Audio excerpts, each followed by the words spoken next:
You've seen this before. A still pond, a single pebble drops, and suddenly ripples, expanding outward in perfect smooth circles, going up and down, overlapping, bouncing, and disappearing. It's something simple and understandable, something you can visualize. But what if I told you that this moment, this everyday thing you've seen 100 times, is actually one of the best doorways into understanding one of the most advanced technologies in the world? Because those ripples, the way they move, the way they interact, that's not just a coincidence. The same kind of wave behavior shows up in quantum physics. And that wave behavior is what quantum computers are built to control. You don't need to know what that means just yet. That's what we'll figure out here today. By the end, that pebble, the pond, and those ripples will make perfect sense. And so might quantum computing. So let's go back to that pond. You drop a pebble, the surface responds with a ripple, a smooth rising and falling moving outward. And this is what we know as a wave. To really be able to talk about waves, especially in physics, we need to know a few simple terms. The first is amplitude.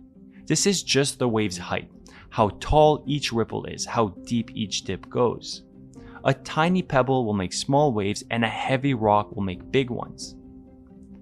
The next is frequency. Imagine standing in one spot and watching ripples pass by. Frequency is how many crests hit you each second.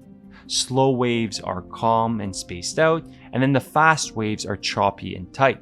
The last term is phase. Now this might sound abstract, but here's the best way to picture it. After we drop a pebble in the pond, producing waves, let's freeze the pond in time. At that moment, some ripples are up and some are down and some are in between. Phase tells you where the wave is in its cycle. And if you have two waves with the same height and frequency, but shift one slightly forward or backwards, now they have different phases. These three, amplitude, frequency, and phase, are how we described wave behavior in physics. Now that we understand some of the basic wave definitions, let's talk about a very important property of waves. So far, we've described the single wave, its height, how often it repeats, and where it is in its cycle. But those details matter the most when waves overlap.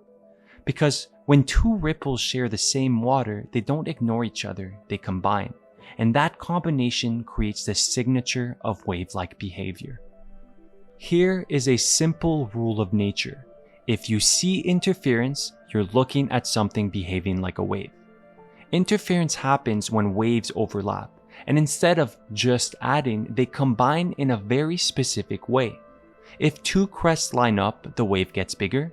That's constructive interference. If a crest lines up with a dip, they cancel out. That's destructive interference. And phase is really the key. If two waves are in phase, they reinforce, and if they are out of phase by even half a cycle, they cancel out. You've seen this in the pond. Two sets of ripples collide and suddenly there are calm patches and big peaks. That's interference. Now, this is very different than how two solid objects interact.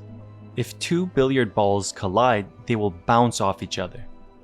So interference, this combining of waves, is a property exclusive to something acting like a wave. We can say it is a signature of wave-like behavior.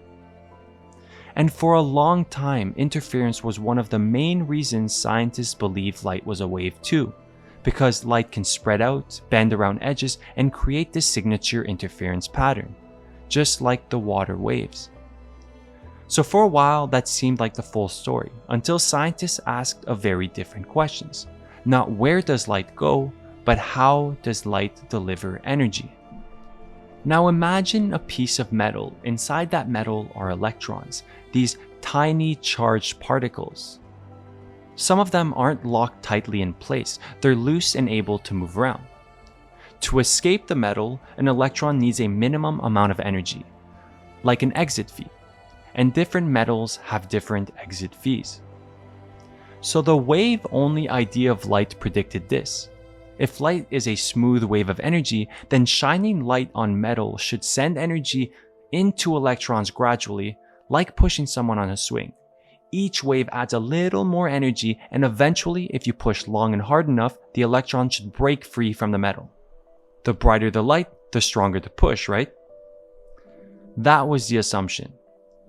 When scientists shined red light, a lower frequency light, even very bright beams couldn't knock electrons out. But when they used blue light, a higher frequency light, even dim beams caused electrons to shoot out instantly. And when they increased the brightness, more electrons came out, but the energy of each electron didn't just keep rising the way the wave-like only story expected. This shattered the simple light is a wave only picture, because what it looked like was this. Light wasn't delivering energy continuously, it was delivering energy in packets, these all or nothing bundles. Those packets are what we now call photons. And here's the key detail. Each photon's energy depends on the frequency of light. Higher frequency means higher energy per photon. Brightness mostly controls how many photons arrive per second. So, light behaves like a wave as it travels, especially when it interferes. But when it transfers energy, it behaves like a particle. Energy arrives in these discrete packets called photons. So in this experiment, electrons pop out one at a time. Each event is triggered by a single photon. That blew scientists' minds, and it raised an even bigger question. If light can act like both, could matter, these electrons, do the same? To test the question of matter being able to act like a wave and a particle as light did, scientists went back to a classic experiment, the double slit. Originally, this setup was used to show that light behaves like a wave. You shine light at a barrier with two narrow openings, and behind that barrier is a screen that records where the light lands. Now, if light were made of particles like bullets, you'd expect two bright stripes behind each slit. But that's not what happens. Instead, you get striped patterns, alternating bands of bright and dark. That's interference, and that's what waves do. So here's what they tried next. Do the exact same thing, but with electrons. Electrons are supposed to be particles, tiny, charged, and measurable. So you would expect two striped patterns behind the slits. The scientists fired electrons one at a time at the slits. No beams, no floods, just one shot, wait, and then another. Each one hit the screen as a single dot, just a speck. But over time, the dots built up into the same striped interference patterns we saw with light, even when no two electrons were in the system at the same time, so they weren't colliding off each other.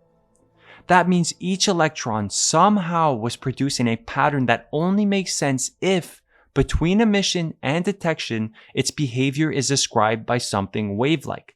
Because remember, if we see interference, we know something acted like a wave, and that is a rule of nature. Now, this is where things get strange and where a lot of bad explanations sneak in. The experiment does not mean the electron literally split into two like two droplets of water and flooded through both slits. That's a popular misunderstanding. What it does mean is this: before the electron hits the screen, the best predictive description we have is a quantum wave, a mathematical wave of probability amplitude. That wave can spread out, go through both slits, and interfere with itself. It's still one electron, but its behavior in between how it spreads and evolves follows wave-like rules. And then comes this famous twist. If we try to catch it in the act by measuring which slit it goes through, the interference disappears. Not because of a conscious observer, but because any known way of learning which path it took requires an interaction that leaves a record in the environment. That interaction destroys the delicate phase relationship between the paths, the thing called coherence. And without coherence, there is no interference pattern. The result becomes particle light, two blobs instead of stripes.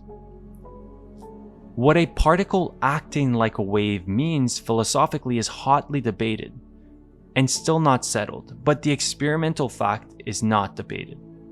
Matter can show wave-like behavior and interference proves it. And that wave-like behavior is something we can use for computation. At this point, something big clicks into place. If matter can behave like a wave and if waves can interfere, then maybe, just maybe, we can use interference to compute. Not as a metaphor, not as a magic trick, but as a real tool. Because interference doesn't just show you that wave behavior is happening, it can be engineered, controlled, and designed. Think about the ripples in the pond.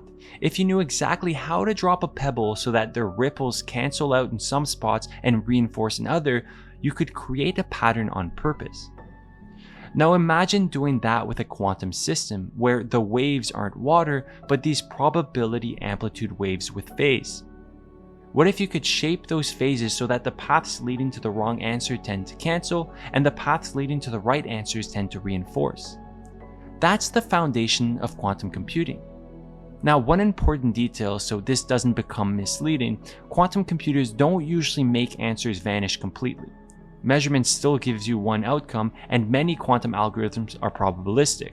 You often repeat them to be confident. The power is that interference can make the right answer much more likely than chance, often with far fewer steps than classical approach for certain problems. That might still feel confusing. How can a wave answer a question? So an example might help. Imagine a simple game. You have 4 cups on a table, one of them has a ball hidden underneath. Your goal is to figure out which cup it's under. With a regular computer, or a classical one, you might have to check cups one by one. In the worst case, that's 4 checks. Now imagine you could build a device that uses the fact that particles can act like waves. Instead of lifting each cup, you set up a system with 4 possible paths, one path corresponding to each cup. You send a single quantum system and prepare it so its state spreads across all 4 paths, like one wave that can travel along multiple routes. Now here's the key part, we don't want to measure yet, because measuring which path it's on destroys the wave-like behavior we need. This is something that we saw in the double slit experiment. Instead, we let the system interact with the cups in a way that preserves the wave-like state. Now remember, that just means shifting where it is in the cycle, like nudging it half a ripple or half a beat. That phase flip doesn't look like much by itself, but when you recombine the paths of these waves, when the waves interfere, something very powerful happens, because interference is sensitive to phase.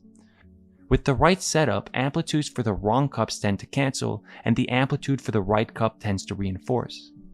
So when you finally place a detector at the end, one measurement, you're more likely to detect the path corresponding to the correct cup.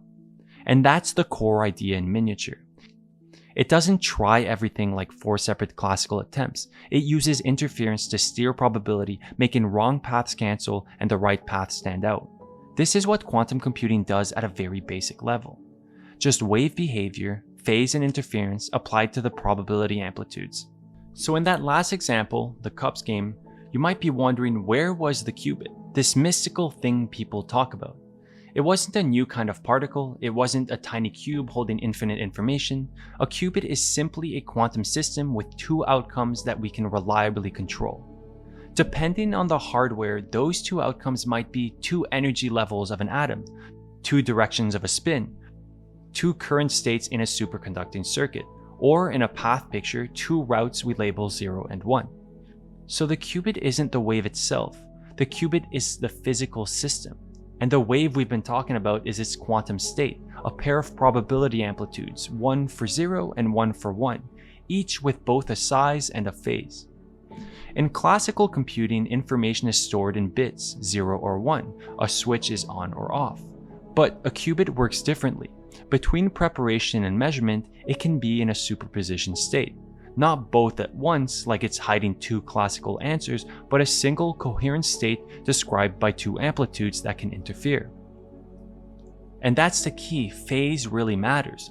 The power doesn't come from holding more information, it comes from what we can do before we measure, how we manipulate phase and deliberately engineer interference, so some outcomes build up and others cancel out. And that's the heart of quantum computing. Keep coherence long enough to shape interference on purpose. And as you scale up, adding more qubits and letting them interact, you get something even stronger, entanglement, where the state of the system can't be described qubit by qubit anymore. That's where the real algorithmic power starts to show up. But we'll have to save that story for another day.